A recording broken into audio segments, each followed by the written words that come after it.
मेरे प्रिय दर्शकों नमस्कार। ऋषि ज्योतिष में आपका स्वागत है।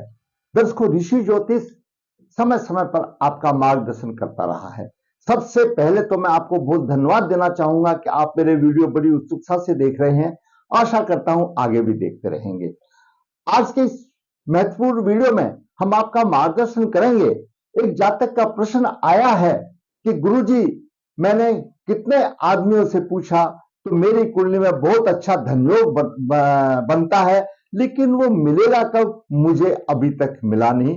और काफी तो मेरी उम्र हो गई। वह जातक 58 का जन्म है, यानी समझो 42 और 23, 65 उम्र का हो गया, लेकिन बोलता मेरे जीवन में ऐसा नहीं आया। और जिसको भी मैं पत्रिका दिखाता हूं बोलता बहुत धनी योग है। वह धन है कहां, मुझे अभी तक पता नहीं चला, मेरा मार्गदर्शन नहीं हुआ। आपका वीडियो मैंने देखा तो सोचा कि मेरी तो उम्र जा ही रही है, अभी मुझे कोई तकलीफ तो नहीं है, बच्चे बच्चे हो गए, लेकिन थोड़ा सा पता तो चले आखिर क्या कारण है जो मेरी कुंडली में धनयोग होते हुए भी मुझे धन की कोई सुविधा नहीं मिली। मैं एक साधारण, एक दरिद्र जैसा ही, मतलब एक साधारण जैसा ही मैंने जीवन में व्यतीत किया। आखिर क्या योग थे? दर्शकों, हम विचार करेंगे ऐसी जातक की कुंडली क्या कहती है। आपका लगन कोई भी हो, लगन कोई भी हो, यह द्वितीय भाव धन भाव है और कुटुंब का भी भाव है।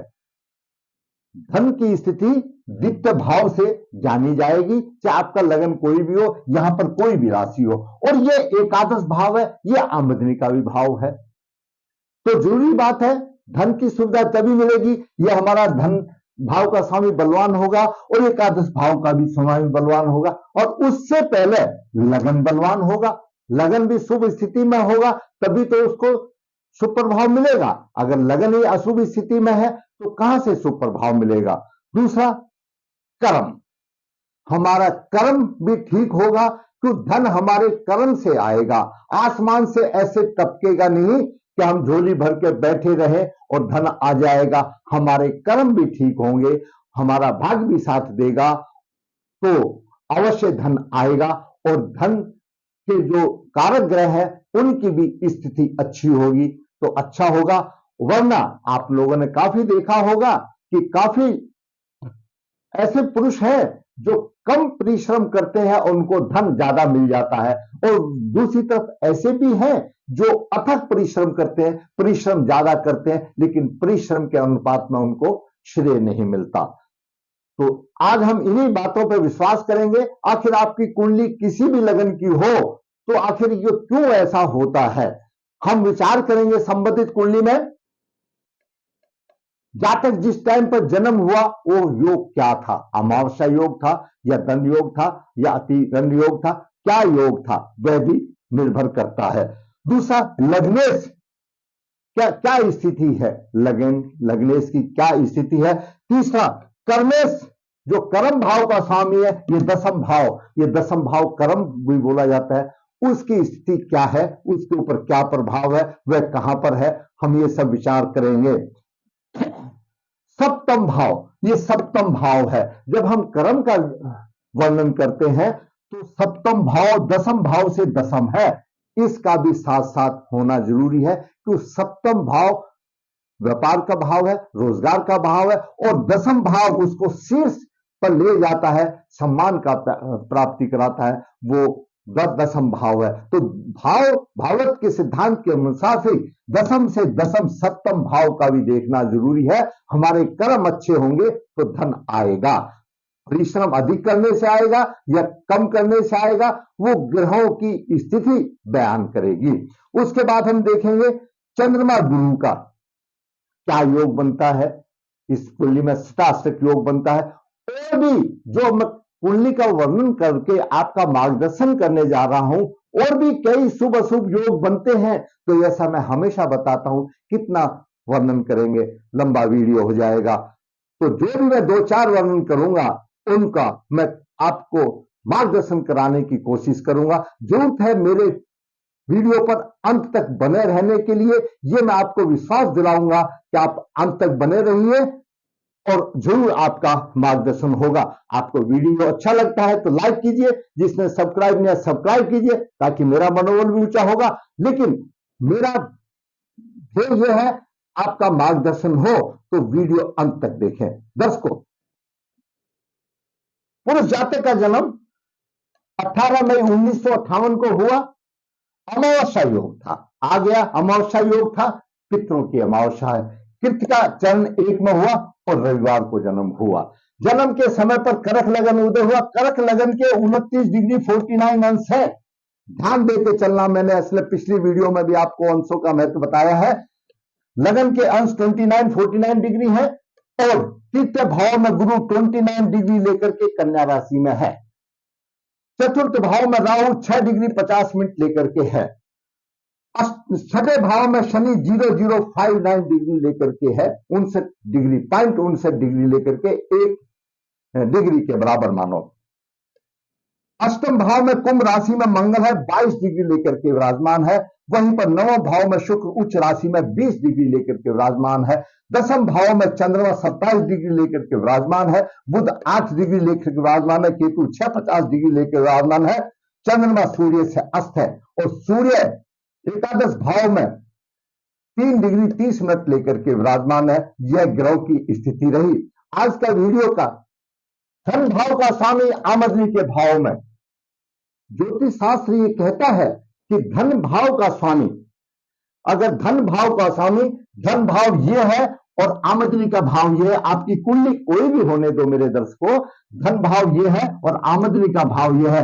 इस भाव में आपकी कुंडली में कोई भी राशि हो, अगर उसका स्वामी एकादश भाव में होगा तो हमारा ज्योतिष शास्त्र ये कहता है उसको धन की कोई कमी नहीं होगी। आगे विचार करते हैं क्या होता है। पहले कुंडली का थोड़ा सा विश्लेषण कर लेते हैं और फिर विचार करेंगे अपने योगों के ऊपर। कर्क लगन, जैसा मैं हमेशा बताता हूं, कर्क लगन वाले भावुक बहुत होते हैं। इनको परिश्रम के अनुपात में श्रेय कम मिलता है या देर से फल मिलता है। साधारण तौर पर इनका दाम्पत्य जीवन में मधुरता की कम आती है और हमारे ज्योतिषियों ने इसकी उपमा भगवान श्री राम से भी की है। ऐसे जातक श्रद्धा भाव के होते हैं।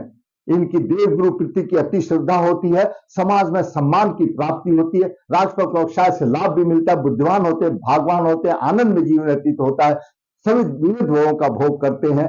अगर लग्नेश दसम भाव में हो तो, लगन का स्वामी दसम भाव में हो तो ये सब मिलता है, लेकिन ये सब ग्रहों के अनुरूप मिलता है। ग्रहों का प्रभाव होता है। साधारण तौर पर बताया गया है कि लगन का स्वामी अगर दसम भाव में हो तो एक राजयोग बनता है, माता पिता का परम भक्त हो जाता है, भगवान के प्रति श्रद्धा होती है। एक साधारण तौर पर है, अगर आपका लगन का स्वामी यहां पर है और वो शुभ स्थिति में है तो जो प्रभाव मैंने वर्णन किया है, भाई माता पिता का सेवक होगा, राजपक्ष व्यवसाय में सम्मान होगा, क्योंकि ये राजयोग आ जाता है तो अवश्य मिलेगा। लेकिन हमारी इस कुंडली में जो आपके पास कुंडली, जो आपका मैं कुंडली का बयान करने जा रहा हूं, इस कुंडली में चंद्रमा लगन भाव का स्वामी है और दसम भाव में 27 डिग्री लेकर के है, लेकिन सूर्य से अस्त है। अमावस्या योग हो गया। जब लगन ही अस्त हो गया तो प्रभाव कहां मिलेगा। पहले तो यही एक सबसे बड़ी समस्या आ गई अमावस्या योग की। अमावस्या योग की सबसे बड़ी समस्या आ गई। और अमावस्या योग जिसका भी होता है पूर्व जन्मों पितरों का पूरा प्रभाव होता है। ऐसा माना जाता है कि इनके कोई पुरुष मृत आत्मा में है, अतृप्त आत्मा में है और उनकी मुक्ति नहीं हुई है। अब बात करते हैं सूर्य की।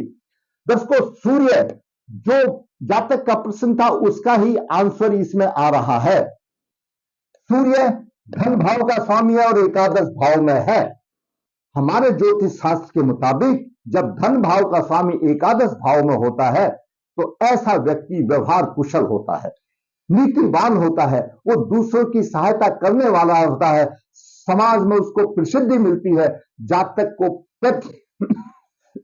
पैतृक धन नहीं मिलता, लेकिन ऐसा जातक अपने परिश्रम से जो धन की दी हुई है उसको भी अपने अधीन कर लेता है। ऐसी उपमा दी है हमारे ज्योतिष के विद्वानों ने कि धन भाव का स्वामी अगर एकादश भाव में हो तो धन की देवी भी उससे ये पूछती है क्या चाहिए तुझे, और ऐसा अगर धन भाव का स्वामी उच्च राशि में हो, अगर हो सकता है आपकी किसी उच्च राशि में हो तो वो बहुत शुभ स्थिति में हो तो वह उद्योगपति भी हो जाता है। हो सकता है जो मेरे दर्शक है उसका अगर यहाँ पर धन भाव का स्वामी और एकादश भाव में उच्च राशि में हो तो और बाकी ग्रहों का साथ हो, क्यों ग्रह और भी तो है, तो ऐसा जातक बड़ा उद्योगपति भी होता है और दूसरों को रोजगार देने वाला कहा गया है। उसको लोक पालक बोला गया है। और ऐसा ग्रह जातक को उच्च शिखर पर ले जाता है। धन भाव का स्वामी अगर एकादश भाव में हो, यहां पर मेरे दर्शक की कुंडली में जिसने मेरे प्रश्न किया उसका धन भाव का स्वामी एकादश भाव में तो है, कोई समस्या नहीं, एकादश भाव में है। लेकिन आप ये सोचिए लगन के उदय 29 डिग्री 49 है और सूर्य की 3 डिग्री है, 26 डिग्री का फर्क है, तो जीरो प्रभाव हो गया। सिर्फ हैंड टू माउथ रह गया, उसको गुजारा चलाने लायक प्रभाव मिलेगा क्योंकि यहां सूर्य बलवान नहीं है। अगर हम इसकी रचना हम चलित कुंडली में लेके चले जाएं तो सूर्य यहां पर 10वें भाव में चला जाता है, वो भी मृत अवस्था में आ जाता है, तो धन कहां से मिलेगा। अकेले धन भाव का स्वामी एकादश भाव में होने से बात नहीं, डिग्रियां भी अच्छी होनी चाहिए। दर्शकों यहां पर जब डिग्री का सवाल आ गया, मैं आपको बता देता हूं कि कोई भी राशि 30 डिग्री की होती है और यह राशि चक्र जो हमारी पृथ्वी घूमती है, जो पूर्व क्षितिज पर जो राशि आती है, अगर मान लिया लगन के किसी के 2 अंश हैं और लग्नेश यहीं बैठा है 25 अंश लेकर के, तो भी कमजोर हो गया। तो लगन और लग्नेश के अंश अगर अच्छे होते हैं, साधारण तौर पर आप ये सोचो लगन उदय के 10 अंश हो और ग्रह पे भी 10 से लेकर के 22-24 तक उसमें बलवान स्थिति में माना जाता है, तो वह जातक अच्छा ऊंचा पद प्राप्त करता है। और यहां पर उदय के अंश और ग्रह के अंशों में अगर जमीन आसमान का फर्क पड़ जाता है तो उसको निम्न स्तर भी नहीं मिलता। यहां पर इसी प्रकार हुआ, लगन के 29 अंश है और सूर्य के 3 डिग्री 30 मिनट है, 26 डिग्री का अंतर है, कोई प्रभाव नहीं, कोई धन की आशा नहीं, हैंड टू माउथ वाली बात है, भूखा कोई मरता नहीं, मिलेगा ग्रहों के हिसाब से मिलेगा, स्थिति के हिसाब से मिलेगा। तो मैंने जो इसका प्रश्न था मैंने आपको इस प्रश्न का जवाब दे दिया। आगे बात करते हैं, आगे क्या है दर्शकों, अब बात करते हैं मंगल की। मंगल कर्क लगन के लिए कारक ग्रह है, 5वें भाव का स्वामी और 10वें भाव का स्वामी है और 8वें भाव में है। दर्शकों मैं हमेशा वीडियो में बताता हूं क्योंकि मैं यहां पर पितृदोष की कुंडलियां ज्यादा देखता हूं, मेरे पास ऐसी ही आती है। पूर्व जन्म में किए गए पाप कर्मों के प्रतिफल के परिणाम स्वरूप 10वें भाव का स्वामी अष्टम में जाता है। जब किसी भी कुंडली का, आपकी किसी भी लगन की कुंडली हो, अगर ये 10वें भाव का स्वामी अष्टम भाव में है तो आप ये समझ लो आपके पूर्व जन्म के अधिक पाप कर्म आपने किए, तो आपका कर्म का भाव का स्वामी यहां 10वें में आ गया और उसको जीवन में कष्ट मिलते हैं। जब 10वें भाव का स्वामी अष्टम में आ जाता है तो जीवन में कष्ट मिलते हैं, कार्य व्यवसाय प्राय लड़खड़ाता रहता है और कठोर संघर्ष करना पड़ता है, शिक्षा संतान बुद्धि में परेशानी आती है क्योंकि मंगल 5वें भाव का भी स्वामी है, उसमें भी परेशानी आती है और ऐसे जातक की संतान भी अयोग्य होती है, वो योग नहीं होती, पिता को कष्ट देने वाली होती है, पिता की तरफ से भी कष्ट मिलते हैं और बनाए हुए बनते हुए काम जो है उसके बिगड़ जाते हैं, परिश्रम करना पड़ता है। ये हालत कर्म भाव के स्वामी की अष्टम भाव में हो जाने से है। और जब हमारा कर्म ही नहीं होगा तो धन की देवी कहां से आ जाएगी, वो सब फेल हो जाते हैं। हमारे योग ऐसे होते हैं, जहां पर आया सूर्य, यहां पर कर्म भाव का स्वामी आ गया, जब हम कर्म ही नहीं करेंगे तो धन कहां से आ जाएगा, आसमान से नहीं गिरेगा, जब हमको कुछ ना कुछ करना पड़ेगा। तो यहां पर ये कर्म भाव का स्वामी अशुभ स्थिति में आ गया, पूर्व जन्म के कर्मों का फल है और इसको प्रेत शाप भी कहा गया है क्योंकि अष्टम भाव में है और अष्टमेश की दृष्टि भी अपने भाव पर है। तो ऐसा जातक के पुरुष कोई ना कोई प्रेत योग में है, उसकी आत्मा प्रेत योनि में है। ये मेरा अनुभव है, मैंने देखा है और मैंने इस चीज को महसूस किया है। ऐसी कुंडली के जब पूजा होती है तो प्रकट हो जाते हैं। अब बात करते हैं बुध की। दर्शकों बुध तृतीय भाव का स्वामी है और द्वादश भाव का स्वामी है और शत्रु राशि में बुध यहां पर 8 डिग्री लेकर के बैठा हुआ है। पहली बात तो द्वादश भाव का स्वामी है, दसम भाव की हानि करेगा। बुध मंगल का शत्रु है, उसकी शत्रु की हानि करेगा। दूसरी बात, यहां पर उसका कोई प्रभाव नहीं होगा। क्यों? लगन के उदय 29 है और बुध के 8 है, 21 डिग्री का फर्क है। छुटमुट प्रभाव ऐसा ही देगा जैसे सूर्योदय के टाइम पर भी हो, चाहे शुभ प्रभाव हो या अशुभ प्रभाव हो। तो यहां शुभ वाली तो बात ही नहीं है। उसके साथ साथ मैं बता दूं, बुध के ऊपर राहु केतु का भी प्रभाव है। तो बुध के 8 है, राहु के 6 डिग्री है, केतु के भी 6 डिग्री है। तो ये दसम भाव भी काम से गया, क्योंकि राहु और केतु का प्रभाव, बुध का प्रभाव यहां पर हो गया। दसम भाव काम से गया, दसम भाव का स्वामी अष्टम भाव में चला गया। कोई प्रगति नहीं, ये तो हैंड टू माउथ वाली बात है। अब परिश्रम अधिक, तो कहां से देवी की, लक्ष्मी की देवी आएगी। अब बात करते हैं गुरु की। दर्शकों, कर्क लगन में गुरु छठे भाव का स्वामी, भाग्य भाव का स्वामी है, रोग का भाव दाता है। गुरु रोग देने वाला होता है, क्योंकि मूल त्रिकोण राशि रोगे तीर्थ भाव में है, 29 डिग्री लेकर के मृत अवस्था में है। मृत अवस्था में है। भाई बहनों को संभालने के बाद भी, उनकी देखरेख करने के बाद भी उनसे परेशानी मिलती है और फिर हीन भावना आ जाती है। बुध पंचम दृष्टि से यहां पर सप्तम भाव को देख रहा है। सप्तम भाव भी जीवन साथी का भाव है, रोजगार का भाव है, व्यवसाय का भाव है। दसम से दसम है, नीच दृष्टि से देखता है, यहां पर व्यवसाय को भी नीचे बैठा देता है। अब बेटा बैठो, तुम्हारे कर्म ऐसे थे, तुम उठ नहीं सकते। और सप्तम दृष्टि से भाग्य की ऊंची तो करता है। बाकी नवम दृष्टि से गुरु यहां पर एकादश भाव को देखता है। छुटमुट भाग्य की शक्ति से थोड़ी बहुत आमदनी होती है। उसके बाद देखते हैं शुक्र की। शुक्र चतुर्थ भाव का स्वामी, एकादश भाव का स्वामी, उच्च राशि में 20 डिग्री लेकर के विराजमान है। थोड़ा सा प्रभावशाली है, छुटमुट प्रभाव देगा, थोड़ी सी आमदनी देगा। भाग्य और धर्म की विशेष वृद्धि तो करेगा, मातृभूमि समान का भी सुख अच्छा मिलेगा और थोड़ा सा भाग्य इसका साथ दे देगा, लेकिन कर्म नहीं है, सिर्फ भाग्य बल के ऊपर ही दिया जा रहा है। अब बात करते हैं शनि की। दर्शकों, शनि अष्टम भाव का स्वामी है, सप्तम भाव का स्वामी है, छठे भाव में है और शनि सप्तमेश है, जीवन साथी का प्रतिनिधि कर रहा है, छठे भाव में चला गया। साधारण नियम है, हर आदमी जानता है, पत्नी रोगिणी होगी, जीवन साथी बीमार रहेगा। सप्तम दृष्टि से द्वादश भाव को देख रहा है, खर्च अधिक होगा, खर्च अधिक होगा। पराक्रम भाव को दसम दृष्टि से देख रहा है, तीर्थ भाव को अपनी भाषा देख रहा है। आयु तो अच्छी होगी, खर्च अधिक होगा, पराक्रम अधिक होगा, लेकिन परिश्रम के अनुसार में धन की कमी आएगी। शत्रुहंता तो होगा, दीर्घायु भी होगी, बहन के भाई बहन के पक्ष में परेशानी होगी, लेकिन धन की स्थिति को वो खर्च करेगा, आमदनी नहीं देगा और लंबी आयु देगा। कर्म तुम्हारे ऐसे थे, भुगतो, क्योंकि शनि अष्टमेश है, अपने भाव को देख रहा है, लंबी आयु देगा तो कर्म का भोगना पड़ेगा। अब बात करते हैं राहु की। दर्शकों, राहु चतुर्थ भाव में है, मातृभूमि आदि में तकलीफ आएगी। ऐसे जातक का सामान्य तौर पर पुराने किस्म का मकान होगा, पुराना मकान होगा और ऐसा ज्योतिष शास्त्र बताता है कि ऐसे मकान में शर्त का वास भी हो सकता है और कष्ट मिल सकते हैं। व्यवसाय में उतार चढ़ाव होगा।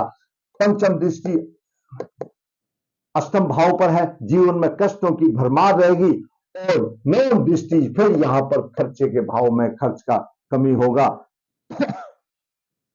ऐसे जातक को अपने परिवार में सम्मान नहीं मिलता है, दूसरे परिवार के लोग अच्छा इज्जत देते हैं। यह राहु का प्रभाव यहां पर आपको मिला। अब बात करते हैं केतु की। दर्शकों, केतु दसम भाव में है, जैसा कि पहले बता दिया, व्यवसाय के पिता के सुख में परेशानी आएगी। पंचम दृष्टि से यहां पर देख रहा है केतु धन की कटौती करेगा। जितनी डिग्रियां हैं उसी के हिसाब से करेगा। आपकी डिग्रियां, हालांकि जो पहले मैंने बता दिया कि उदय अंश से बहुत फर्क है, लेकिन जो कुछ लेके आया उसी का प्रभाव मैं बता रहा हूं कि इसकी डिग्रियां बढ़ाने से कोई फायदा नहीं है। 23 डिग्री का फर्क है, क्या प्रभाव देगा? जो भी कुछ है तो वो नेगेटिव देगा, पॉजिटिव कहीं किसी के पास भी नहीं है। धन की आमदनी होगी, सुख की कमी होगी और रोग शत्रुओं का नाश करेगा। ये साधारण तौर पर हमने बताया। अब देखिए दर्शकों, जातक का चंद्रमा अस्त है, यहां पर चंद्रमा भी एक लगन माना जाता है ज्योतिष में। चंद्रमा भी, जहां पर चंद्रमा बैठा वह भी एक लगन है और चंद्रमा लगन में चंद्रमा अस्त हो गया, अमावस्या योग है। ये परेशानी आ गई और ऐसा माना जाता है कि अमावस्या योग में जो जातक होता है अपने जीवन साथी के लिए भारी होता है, चाहे वो स्त्री होने दो पुरुष होने दो। आगे हम इसका उपाय बताएंगे। भारी होता है तो अमावस्या योग, इस कुंडली में अगर कोई दूसरा लगन होता तो हो सकता था कुछ राहत मिलती, लगन तो हो सकता था बलवान हो, लेकिन यहां पर चंद्रमा लग्नेश भी है तो डबल हानि का योग बन गया। लग्नेश अस्त हो गया, अमावस्या योग में फंस गया। लग्नेश अस्त हो गया, प्रबल पितृ दोष हो गया। कर्मेश अष्टम स्थान में, कर्म भाव का स्वामी अष्टम स्थान में चला गया, मैंने आपको व्याख्या बता दी, प्रेत योग बन गया। कर्म भाव पर अशुभ प्रभाव, कर्म भाव पर अशुभ प्रभाव, राहु का अशुभ प्रभाव है, बुध भी अशुभ प्रभाव है, केतु भी अशुभ प्रभाव है। कर्म भाव पर अशुभ प्रभाव है, व्यवसाय में कार्य में भी पीछे रहना पड़ गया है। अगला है चंद्रमा गुरु का षष्ठाष्टक योग। चंद्रमा से गुरु अष्टम स्थान पर है, ये चंद्रमा गुरु का षष्ठाष्टक योग जो होता है वो दरिद्रता का कारण बनता है। ये भी एक किस्म से प्रबल पितृ दोष माना जाता है। तो धन कहां से आएगा? सबसे बड़ी चीज इसमें, सबसे बड़ी तकलीफ आ गई अमावस्या योग की। दूसरी तकलीफ आ गई लग्नेश अस्त हो गया। तीसरी तकलीफ आ गई कि अंशों का बहुत ही डिफरेंस आ गया, कोई भी कुछ नहीं कर सकता है, सिर्फ थोड़ा सा एक कर सकते हैं ताकि जो जीवन निर्वाह चले। अब तो जातक की आयु भी देखो इतने साल की हो गई, इसको कुछ भोगना ही था। लेकिन ऐसा जातक अगर और कोई मेरा भाई, मेरा कोई दर्शक जो होनहार हो और चढ़ती उम्र हो तो, और जिसकी शादी नहीं हुई है, तो आप कागज पेंसिल लेकर के लिख लो, जो भी स्त्री या जो भी कन्या या जो भी मेरा बेटा, जो भी मेरी बहन, जो भी बेटी अमावस्या योग में पैदा हुई है, तो इस योग का निवारण करके कुंभ विवाह या अर्क विवाह करे। लड़का है तो कुंभ विवाह करे और लड़की है, लड़का है तो अर्क विवाह करे और पुत्री है तो कुंभ विवाह करे। फिर योग जीवन साथी के साथ विवाह करे और अमावस्या योग की शांति करे, पितृदोष की शांति करे। मैं कहता हूं आपका जीवन सफल होगा, अमावस्या योग खत्म हो जाएगा। दूसरा, लग्नेश चंद्रमा है, चंद्रमा का रत्न धारण करे। आपकी कुंडली में कोई भी अगर लग्नेश डिस्टर्ब है, आंख मीच करके लगन का रत्न धारण कर लो। जो भी आपको अगर नहीं आता है तो मुझसे पूछे, मैं आपको बताऊंगा किस तरह से धारण करना, उसको सिद्ध करने का तरीका भी बताऊंगा। आप पूछोगे तब बताऊंगा, पूछो मैं बताऊंगा। कोई भी लग्नेश हो उसका लग्न का रत्न धारण करो। कोई भी जो कारक ग्रह पीड़ित हो, वो प्रबल पितृदोष आ जाता है, चंद्रमा कारक ग्रह में आ जाता है, पीड़ित है, तो आप उसका रत्न धारण करें, अमावस्या योग की शांति करें, जीवन कुछ रहा बनेगा। हम कुंडली को संवार सकते हैं मेरे दर्शकों, बदल नहीं सकते। हम उससे थोड़ा सा उपाय करके भगवान को खुश करके हम राहत प्राप्त कर सकते हैं। ये नहीं हो सकता कि कोई जादू की छड़ी नहीं है, कोई पंडित जी, कोई ज्योतिषाचार्य या मेरे किसी के पास भी नहीं है। मेरी बात को छोड़ो, सब कहने की बातें हैं, लेकिन हाँ, संवार लेने से आपका जीवन थोड़ा सुखमय हो जाएगा, आप में सहनशीलता आ जाएगी, आपके राह आसान हो जाएंगे। और संवारना है भगवान की पूजा करना, जो उससे संबंधित है पूजा कर लीजिए और भूल जाइए। भगवान ने भी वचनबद्ध है, जो उसको याद करेगा, श्रद्धा से याद करेगा, उसका कल्याण करेगा, आपका भी कल्याण हो जाएगा। लेकिन आप सोचो अपने धन भाव का स्वामी एकादश भाव में धनी बन जाए, तो इस हिसाब से नहीं बन सकता। सूर्य का रत्न धारण कर सकता है, ये तो चंद्र लगन है, इसलिए कर्क लगन है, इसके स्वामी चंद्रमा है और सूर्य द्वितीय भाव का है। तो ऐसा जातक सूर्य का भी रत्न धारण करके थोड़ा सी डिग्री बढ़ा सकता है। दूसरे किसी में बिना कुंडली का अध्ययन किए मैं आपको ये सलाह नहीं दूंगा, आप द्वितीय भाव के स्वामी का रत्न धारण कर लो। ये तो कर्क लगन है, कर्क लगन में द्वितीय भाव में सिंह राशि है और सूर्य एकादश भाव में धारण किया जा सकता है, राहत ली जा सकती है। तो दर्शकों, शनि की महादशा 3-2-15 से 3-2-34 तक चल रही है, मूल नक्षत्र में है, साधारण है, जैसे स्थिति है वैसा ही प्रभाव देगा। आज मैंने इस पुष्कर जो कि अपना योग जानने के लिए इच्छुक था कि इसको सब ने बताया कि आपका तो बहुत अच्छा है, लक्ष्मी आपके चरण चूमेगी। 10 को कोई लक्ष्मी चरण नहीं चूमेगी, हमको लक्ष्मी माता के चरण चूमने हैं, तब तो कुछ धन की आवक होगी। और उसके धन की स्थिति थोड़ी खराब होने का जो कारण था मैंने आपको विस्तृत रूप से बता दिया। ये 3-4 योग जो इस कुंडली में थे ये भी इसको मैंने आपको बता दिया। दर्शकों, हमेशा मैं कहता हूं ऋषि ज्योतिष नर्मदा जी के तट के नजदीक है, यहां पर काल सदोष पितृदोष पूजा की जाती है, जो इच्छुक कर सकता है। ऋषि ज्योतिष हाथ से पत्रिका लिखता है, निचोड़ देता है, तो 10-15 का वीडियो है, उसमें तो विस्तृत वर्णन आ जाता है, जो इच्छुक लिखवा सकता है। ऋषि ज्योतिष कन्या भाव की गुण मिलान बिना किसी शुल्क के आपकी राह आसान करने के लिए भेजता है, जुड़ते संपर्क करने के लिए। ऋषि ज्योतिष आपके इस प्रकार के प्रश्नों का, जो आपकी परेशानियों का वीडियो बना करके आपका भी मार्गदर्शन करता है। और ऐसे अशुभ या शुभ योग दूसरे मेरे भाई, दूसरे मेरे बच्चे की कुंडली में भी आ सकते हैं, उनका भी मार्गदर्शन हो सकता है। जरूरत है सिर्फ समझने की। दर्शकों, अगर मेरा वीडियो अच्छा लगा तो लाइक अवश्य करना, दूसरों को शेयर भी करना अपने साथियों को। और दर्शकों, फिर कहूंगा, मेरा मनोबल ऊंचा हो, मेरा चैनल सब्सक्राइब करो, ताकि मेरे चैनल की भी ग्रोथ हो। तो मैं और इसी प्रकार आपका मनोबल अच्छा रखते हुए आपका वास्तविक कुंडली का विश्लेषण करके आपका मार्गदर्शन करता रहूं। धन्यवाद।